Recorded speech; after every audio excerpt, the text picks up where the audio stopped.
Antes das nações existirem, antes dos impérios se levantarem, antes da história ser escrita, já havia uma promessa.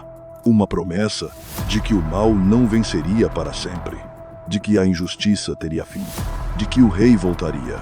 Este não é apenas o último livro da Bíblia, é a revelação final. O momento em que o céu se abre, quando os selos são rompidos, quando trombetas ecoam sobre a terra, quando reis tremem e nações entram em colapso. Aqui estrelas caem, o mar se agita, o mundo chega ao seu limite. Mas esta não é apenas uma história de destruição. É a revelação daquele que foi morto e agora vive para todo o sempre. Você está prestes a testemunhar os 4 cavaleiros, a marca da besta, a grande tribulação, a queda de Babilônia, o juízo final e algo ainda maior. Um novo céu, uma nova terra, um reino que jamais terá fim. O livro de Apocalipse começa agora.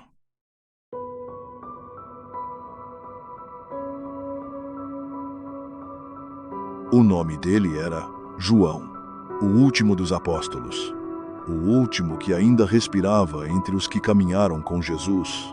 Ele já tinha visto milagres, já tinha visto mortos ressuscitarem, já tinha visto o túmulo vazio, mas agora ele estava sozinho. A ilha se chamava Patmos, um pedaço de terra rochosa no meio do mar Egeu, árida, ventos constantes, ondas quebrando violentamente contra os penhascos. Não era um lugar de descanso, era um lugar de exílio. Roma o havia enviado para lá, não por crime, não por violência, mas por causa da palavra de Deus e do testemunho de Jesus Cristo. Já era um homem idoso. Seu corpo carregava o peso dos anos, mas seu espírito permanecia firme. Os dias eram silenciosos. O horizonte parecia infinito. A solidão era profunda, sem multidões, sem igrejas, sem companheiros de ministério, apenas o som do vento e o mar, mas o céu não estava em silêncio. No dia do Senhor, João escreve: eu estava no Espírito. Não foi um sonho comum, não foi imaginação. Foi como se o véu entre o céu e a terra fosse rasgado. De repente, ele ouviu uma voz atrás dele, forte como trombeta. Não era um sussurro, era a autoridade, era a eternidade falando.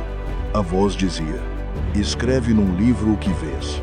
João se virou, e o que ele viu não era mais a ilha, não eram mais rochas, não era mais o mar. Ele viu 7 candeeiros de ouro, e no meio deles, alguém semelhante ao Filho do Homem, mas diferente de tudo que já havia visto antes. Seus cabelos eram brancos como lã pura, seus olhos ardiam como fogo vivo, seus pés brilhavam como bronze refinado numa fornalha. Sua voz não era apenas som, era como o estrondo de muitas águas. Na sua mão direita estavam 7 estrelas. Da sua boca saía uma espada afiada de 2 gumes. Seu rosto brilhava como o sol no auge do meio-dia. João não conseguiu permanecer de pé. Ele caiu como morto. Mas então, a mesma mão que um dia partiu o pão, a mesma mão que foi perfurada por cravos, tocou nele. E a voz disse: não temas, eu sou o primeiro e o último. Estive morto, mas eis que estou vivo para todo o sempre. Na ilha do exílio, João pensava estar isolado da terra, mas foi ali que o céu se abriu. E foi ali que começou a revelação final. A voz ainda ecoava, firme, incontestável e eterna. Escreve, não para reis, não para imperadores, mas para igrejas, 7 igrejas, 7 comunidades reais, espalhadas pela Ásia Menor, mas mais do que cidades, eram espelhos. A primeira era Éfeso, trabalhadora, perseverante, firme contra falsos mestres. Eles defendiam a verdade, resistiam ao erro, não toleravam mentiras, mas algo havia se perdido. Tenho, porém, contra ti palavras que pesam como pedra. Abandonaste o teu primeiro amor.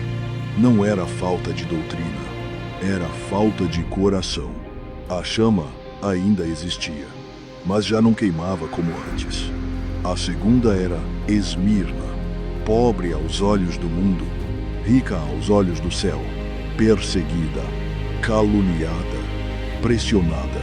Alguns seriam presos, outros morreriam, mas a mensagem não era repreensão, era encorajamento. Sê fiel até a morte, porque há uma coroa que Roma não pode tirar. Depois vinha Pérgamo, um lugar difícil. Ali está o trono de Satanás. Pressão política, pressão cultural, pressão espiritual. Eles seguravam o nome de Cristo, mas estavam tolerando compromissos, pequenas concessões, pequenas misturas, e o céu alerta. A verdade não negocia. Em Tiatira havia amor, serviço, fé crescente, mas também havia tolerância ao engano. Uma falsa profetisa, influência sedutora, corrupção espiritual disfarçada de liberdade. A advertência é séria. O que parece inofensivo pode destruir por dentro.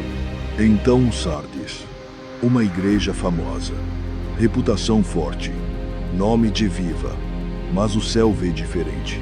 Tens nome de que vives, mas estás morto. Atividades externas, movimento, estrutura, mas sem vida, sem fogo, sem presença. É possível parecer vivo e estar espiritualmente vazio. Em Filadélfia, pouca força, nenhum poder político, nenhuma influência imperial, mas havia fidelidade. Eles guardaram a palavra, não negaram o nome, e para eles, nenhuma repreensão, apenas promessa. Eis que pus diante de ti uma porta aberta. Quando o mundo fecha portas, o céu abre.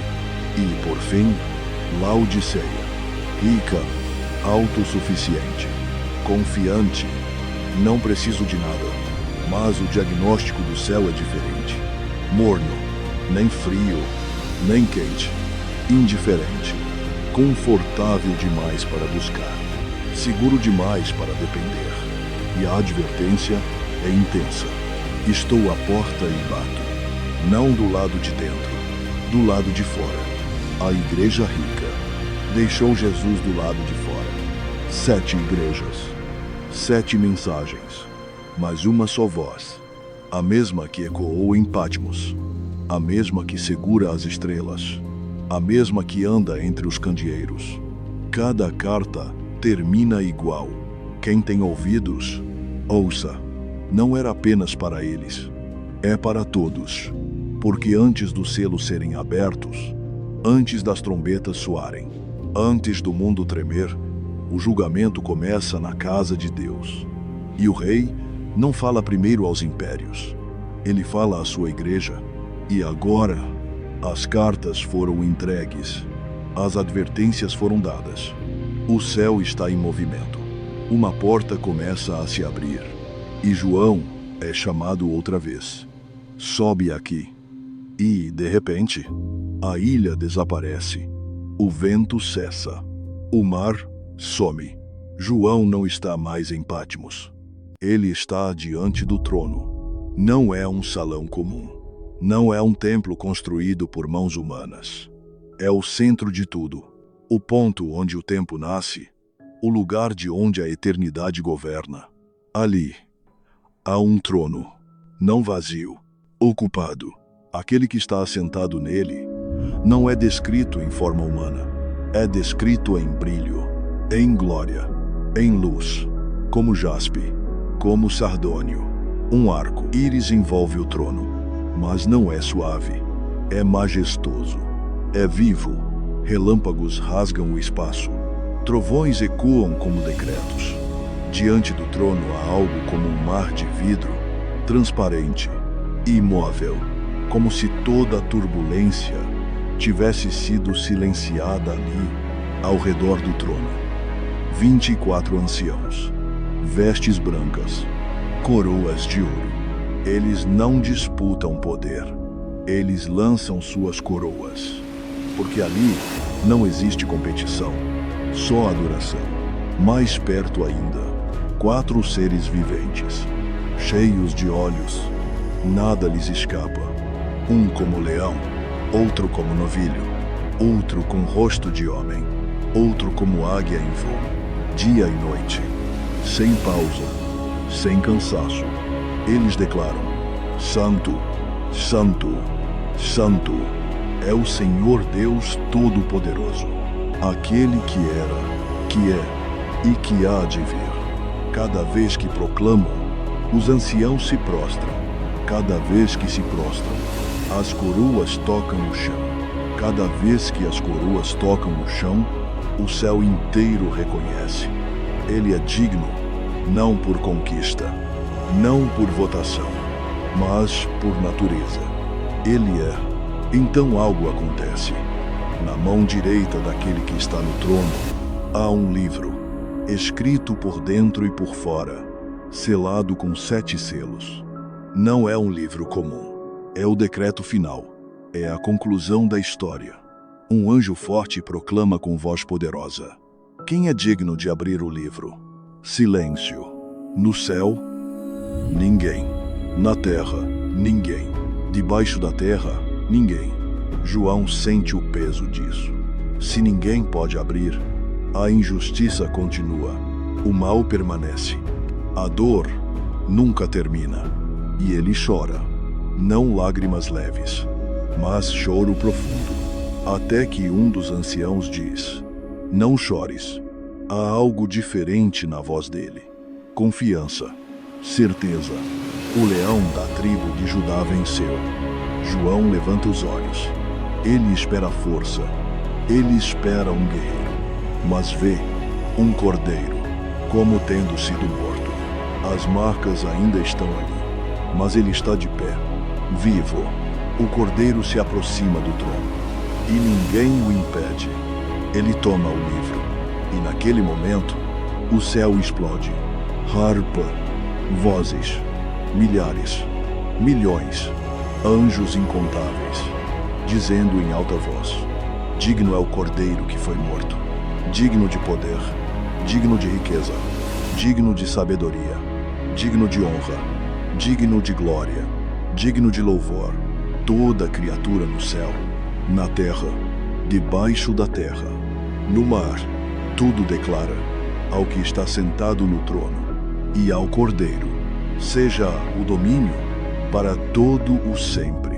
E então o Cordeiro toca o primeiro selo, e quando o selo se rompe, a terra começa a tremer. O céu ainda vibra com adoração, mas na terra, o silêncio antecede a tempestade. O Cordeiro segura o livro e rompe o primeiro selo. Um dos 4 seres viventes diz: vem. Um cavalo branco surge. O cavaleiro carrega um arco. Uma coroa lhe é dada. Ele avança, não com espada levantada, mas conquistando, influenciando, dominando. Conquista sem resistência aparente. Vitória sem guerra visível. O mundo aplaude, sem perceber o que começou. O segundo selo é rompido. Vem um cavalo vermelho. Agora não há sutileza. Há sangue. Ao cavaleiro é dado tirar a paz da terra. Pessoas se voltam umas contra as outras. Nações contra nações. Famílias contra famílias. A violência deixa de ser exceção. Torna-se normal. O mundo que buscava a unidade, agora arde em conflito. O terceiro selo. Vem um cavalo preto. Uma balança na mão do cavaleiro. Uma voz declara preços altos, absurdos. Um dia inteiro de trabalho por uma única refeição. Fome, escassez, desigualdade brutal. Enquanto alguns lutam por migalhas, outros preservam luxo. O desequilíbrio se torna visível. O sistema começa a ruir. O quarto selo. Vem um cavalo pálido. a cor da morte. Seu cavaleiro se chama Morte, e o Hades o segue. Não é localizado, é global. Espada, fome, pestes, feras.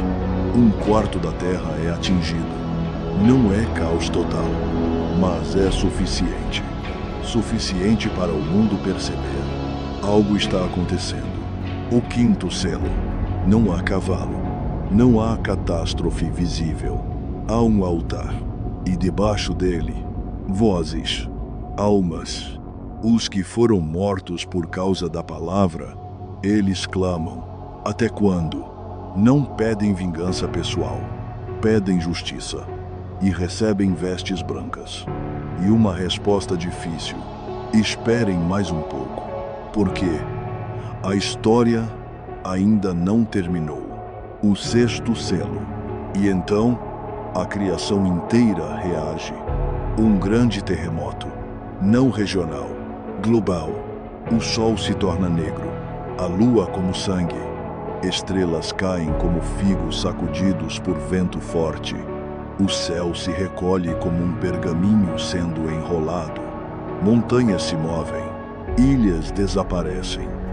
Reis, generais, ricos, escravos, livres, todos se escondem em cavernas, entre rochas, e dizem aos montes: caiam sobre nós.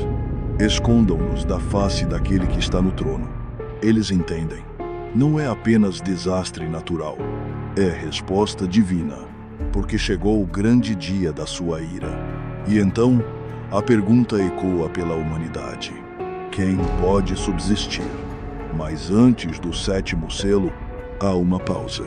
Um respiro, como se o céu segurasse o fôlego. Anjos seguram os ventos.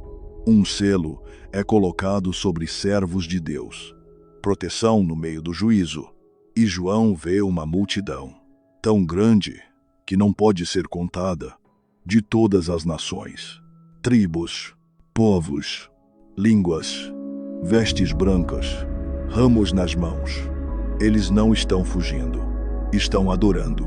A salvação pertence ao nosso Deus. Mesmo no meio do colapso, há redenção. Mesmo no meio do juízo, há graça. E então, o 7º selo, o cordeiro o rompe, e algo inesperado acontece.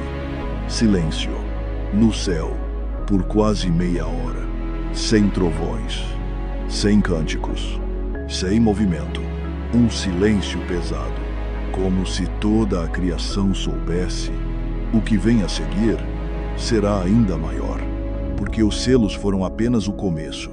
Agora, as trombetas estão prestes a soar. 7 anjos se aproximam. 7 trombetas lhes são entregues. Outro anjo surge com um incensário de ouro.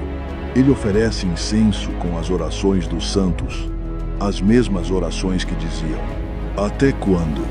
A fumaça sobe diante do trono. Então o anjo pega fogo do altar, lança sobre a terra trovões, vozes, relâmpagos, um terremoto. A primeira trombeta soa. Granizo e fogo misturados com sangue caem sobre a terra. 1/3 das árvores queima. 1/3 da vegetação desaparece. O verde começa a sumir. O que parecia estável não é mais. A segunda trombeta, algo como uma grande montanha em chamas, é lançado ao mar. 1/3 do mar se torna sangue. 1/3 das criaturas marinhas morre. 1/3 dos navios é destruído. O comércio treme. As rotas param. A economia sente o impacto. O mar, que sustentava nações, agora devolve morte. A terceira trombeta. Uma estrela cai do céu, brilhando como tocha. Seu nome é Absinto. Ela cai sobre rios e fontes. As águas se tornam amargas. Muitos morrem. A própria fonte da vida é atingida. A quarta trombeta. 1/3 do sol é ferido. 1/3 da lua. 1/3 das estrelas. A luz enfraquece. Os dias ficam mais escuros. as noites mais longas, a criação começa a perder seu ritmo. O relógio do mundo falha. Então, uma águia voa pelo meio do céu. Sua voz ecoa sobre a terra. Ai! Porque as próximas trombetas não atingem apenas a natureza, atingem diretamente a humanidade. A quinta trombeta. O céu se abre. Uma estrela caída recebe a chave do abismo. Quando o abismo é aberto, fumaça sobe como de uma grande fornalha. O ar escurece e da fumaça saem criaturas, como gafanhotos, mas não comuns, com poder para atormentar, não para matar, mas para causar dor, uma dor que leva homens a desejar a morte. E a morte não vem. Por 5 meses, o mundo experimenta angústia sem alívio. O governante deles é chamado Destruidor. E o medo deixa de ser teoria, torna-se realidade. A sexta trombeta. 4 anjos são soltos, presos junto ao grande rio Eufrates. Eles estavam preparados para 1 hora, 1 dia, 1 mês, 1 ano. Um exército surge, incontável. Fogo, fumaça e enxofre saem de suas bocas. 1/3 da humanidade morre. Não é simbólico, é devastador. E ainda assim, o texto diz algo inquietante. Os sobreviventes não se arrependem. Continuam na idolatria, na violência, na corrupção. O coração humano permanece endurecido. Entre a sexta e a sétima trombeta, há novamente uma pausa. Um anjo poderoso desce do céu, envolto em nuvem, arco, íris sobre a cabeça, rosto como o sol, pés como colunas de fogo.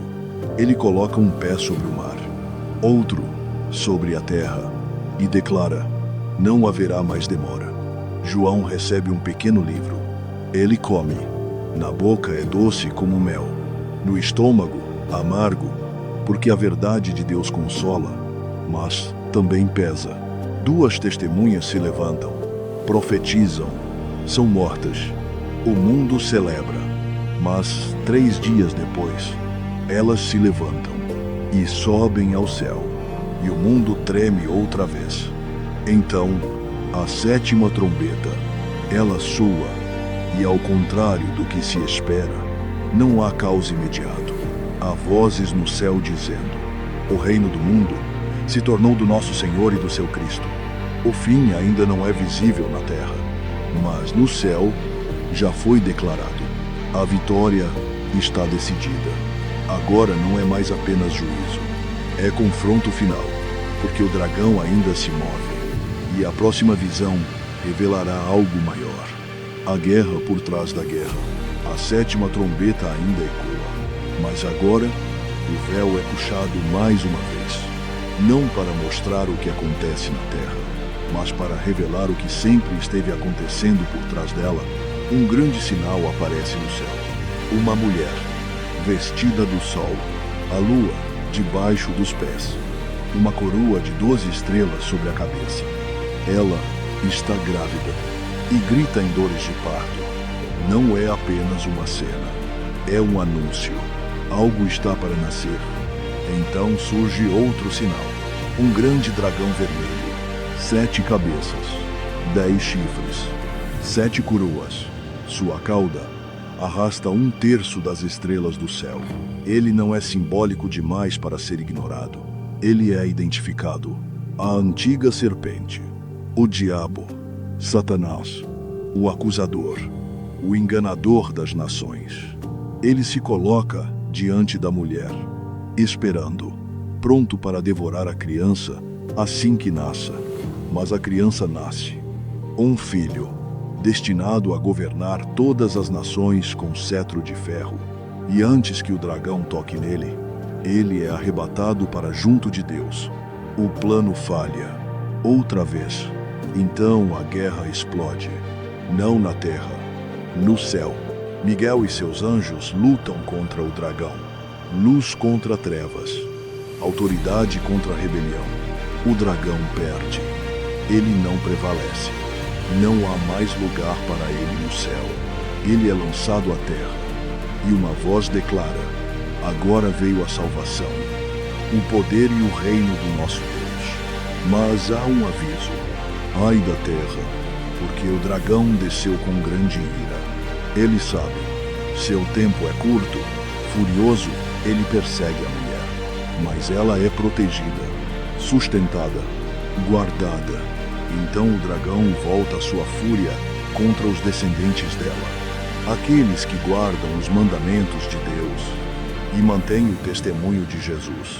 A perseguição não é política apenas, é espiritual, é antiga, é profunda. E então, do mar surge uma besta, 7 cabeças, 10 chifres, semelhante ao dragão, porque recebe dele poder, autoridade, trono. Ela parece invencível. Uma de suas cabeças parece mortalmente ferida, mas a ferida é curada. E o mundo se maravilha. Segue, adora, pergunta: quem é semelhante à besta? Ela fala arrogâncias, blasfêmias, recebe autoridade por um tempo determinado. Ela guerreia contra os santos e vence, ao menos aparentemente, toda a tribo, toda a língua, toda a nação. A admira, exceto aqueles cujos nomes estão escritos no livro da vida. Então outra besta surge, não do mar, mas da terra. Parece cordeiro, mas fala como dragão. É mais sutil, mais religiosa. Ela realiza sinais, faz fogo descer do céu, engana os habitantes da terra, leva o mundo a adorar a primeira besta, cria uma imagem, exige lealdade e impõe uma marca na mão, na testa. Sem ela, ninguém compra, ninguém vende. Não é apenas perseguição, é controle total, é sistema, é pressão, é sobrevivência. E o mundo se divide, não por cultura, não por fronteiras, mas por adoração. Mas enquanto a terra treme, João olha novamente e vê o Cordeiro, de pé, sobre o Monte Sião, com 144.000, marcados não pela besta, mas pelo nome. Eles cantam um cântico novo, que ninguém mais pode aprender, porque pertencem a ele. No meio da mentira, há fidelidade. No meio da pressão, há perseverança. No meio do domínio da besta, há um reino que não pode ser abalado. O conflito agora está claro. Não é apenas guerra humana. É adoração contra adoração. Marca contra nome. Dragão contra cordeiro. E o mundo caminha para o confronto final. Porque o tempo do dragão está acabando. E quando ele perceber que perdeu, sua fúria será máxima. Agora não há mais selos. Não há mais trombetas. Não há mais advertências graduais. O tempo da paciência chegou ao limite. João vê algo solene. 7 anjos, com 7 últimas pragas. Últimas, porque com elas se consuma a ira. O céu se abre, e o santuário se enche de fumaça, da glória de Deus, do seu poder. Ninguém pode entrar. Não agora. Não até que tudo termine. Uma voz sai do templo. Vão. Não é convite. É decreto. Derramem sobre a terra as taças da ira de Deus. A primeira taça é derramada. Úlceras dolorosas surgem. Feridas profundas. Sobre aqueles que receberam a marca da besta. Não é aleatório. É direcionado. O que parecia proteção, agora se torna peso. A segunda taça é lançada no mar. Desta vez não é um terço. É tudo. O mar se torna como sangue de morto. Cada criatura marinha morre. O cheiro da morte cobre as costas. O comércio para. A vida marinha desaparece. A criação inteira geme.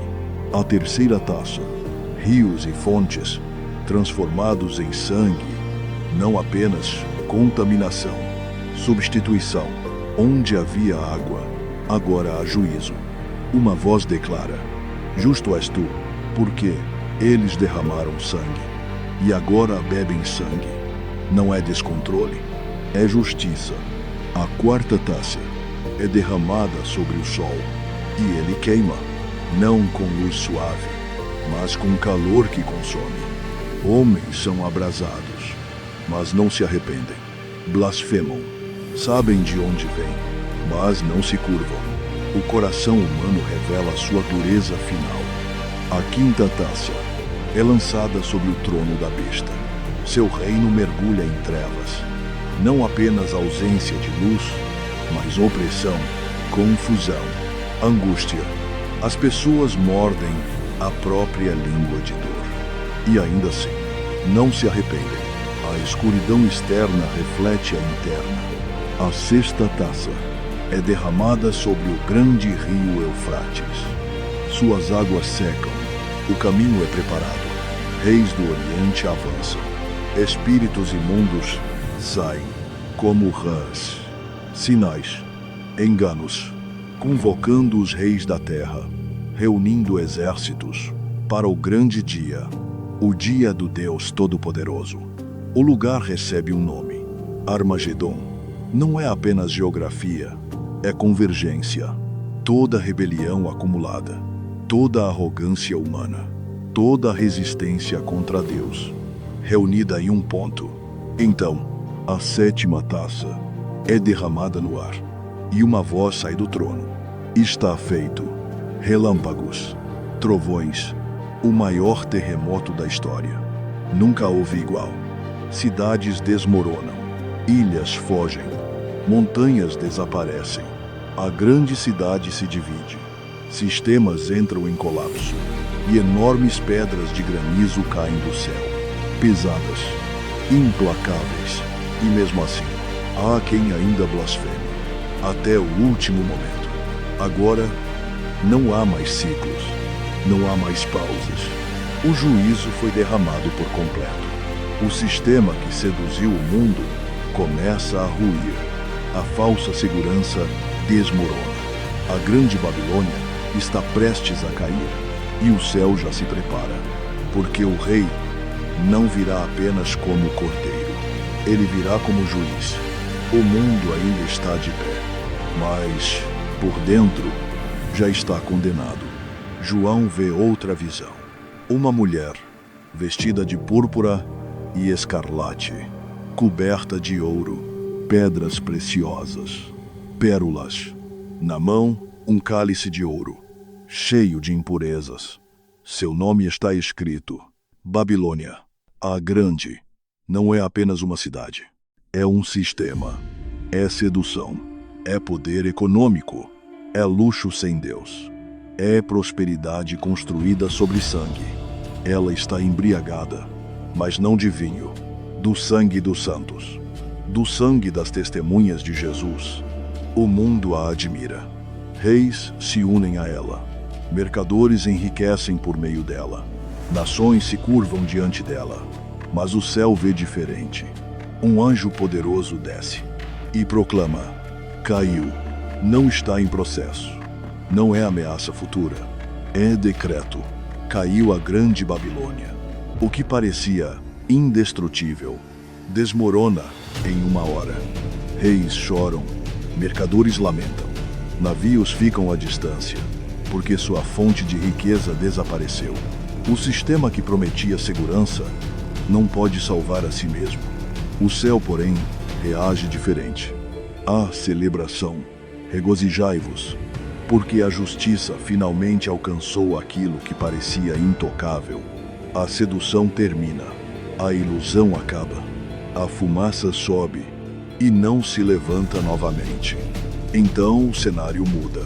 Não há mais lamento. Há um som, como o de uma grande multidão, como muitas águas, como fortes trovões. Aleluia! O céu inteiro proclama: a salvação, a glória e o poder pertencem ao nosso Deus. Porque chegou a hora, as bodas do Cordeiro. A noiva está pronta, vestida de linho finíssimo, branco, puro, não comprado, concedido. E então, o céu se abre, não em visão simbólica, Mas, como anúncio final, um cavalo branco aparece, e aquele que o monta é chamado Fiel e Verdadeiro. Ele não vem mais em humildade. Não vem para ser julgado. Vem para julgar. Seus olhos são como chama de fogo. Em sua cabeça há muitos diademas. Não uma coroa temporária, mas autoridade absoluta. Seu manto está tingido de sangue. E o seu nome é a Palavra de Deus. Os exércitos do céu o seguem, vestidos de branco, mas ele luta sozinho. Da sua boca sai uma espada afiada, não de metal, mas de autoridade. Ele fere as nações. Ele governa com cetro de ferro. No seu manto está escrito: Rei dos Reis, Senhor dos Senhores. A besta se reúne. Os reis da terra se posicionam. O último confronto. O mundo contra o seu Criador. Mas não há batalha prolongada. Não há suspense estratégico. A besta é capturada. O falso profeta também.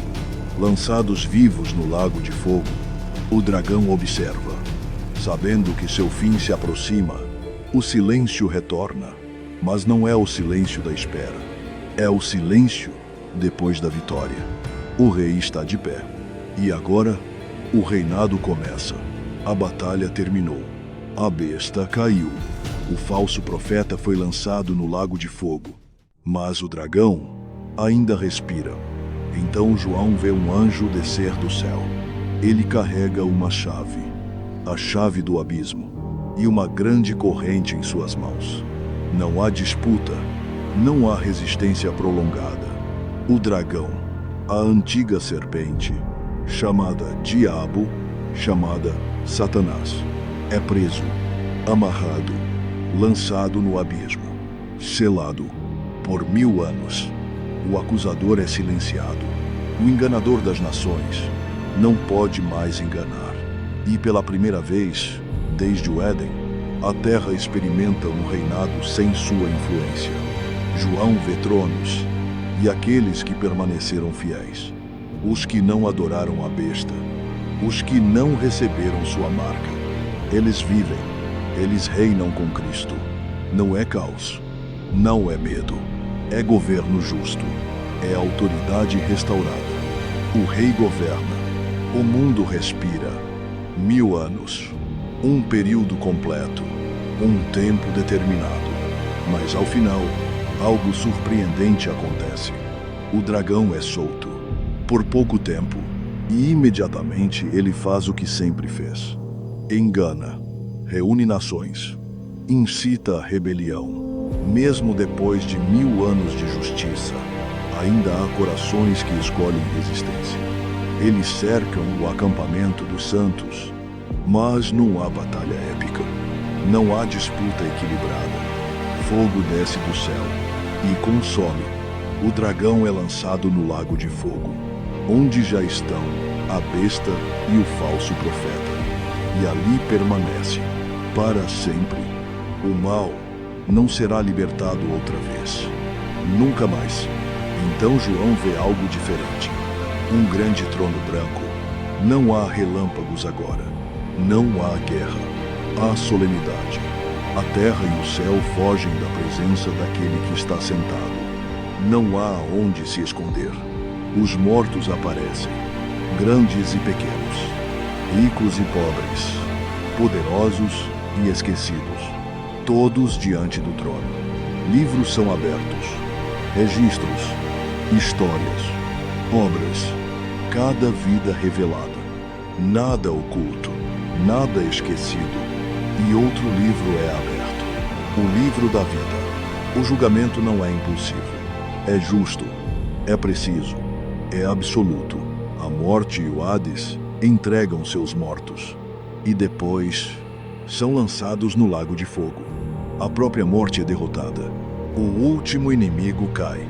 E qualquer cujo nome não é encontrado no livro da vida segue o mesmo destino. O silêncio que se segue é definitivo. O mal foi julgado. A justiça foi estabelecida. Agora não há mais acusação. Não há mais sombra. Então João vê Um novo céu e uma nova terra. O primeiro céu passou. A primeira terra passou. O mar já não existe. Não porque falte beleza, mas porque não há mais separação. Ele vê a cidade santa, a nova Jerusalém, descendo do céu, preparada como noiva adornada, não construída por homens, mas preparada por Deus. Uma voz declara: eis o tabernáculo de Deus com os homens. Ele habitará com eles. Eles serão seu povo, e o próprio Deus estará com eles. Não como símbolo, mas presente. Ele enxugará dos seus olhos toda lágrima. Não algumas, todas. Não haverá mais morte, nem pranto, nem dor, porque as primeiras coisas passaram. Aquele que está no trono diz: eis que faço novas todas as coisas.